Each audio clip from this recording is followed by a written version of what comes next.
Keling. Assalomu alaykum. Xush kelibsizlar. Ali.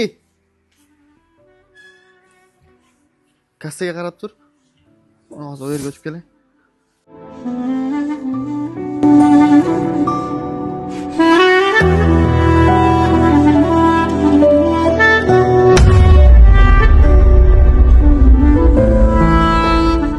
O'zi Muhammad ketdi. Bu yerda qidirgan narsa qo'ygan baribir. Akalar bir minut to'xtab turinglar-da.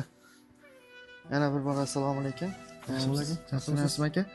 Ha, aka pul tushib qo'ygan ekan. Alloh razı olsun.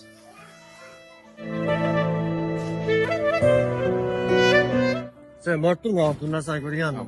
Shu serasini so'rab kela. Ha, tezroq. Aha. Og'ayni, shu soatda shu do'kondan olganim uchun nima o'zi qayta o'g'irlik qilmayman. Do'stim oldida xijolat qilmagingiz uchun rahmat. Bo'ldi aka, xijolat bo'lmang. Hammasi yaxshi. Sog' bo'ling. Birodar, pul uchun adamga rahmat. Kim bir musulmonni ayblarini, nuqsonlarini, kamchiliklarini yashirsa, Alloh taolo qiyomat kunida mana shu kishini ayblarini yashiradi.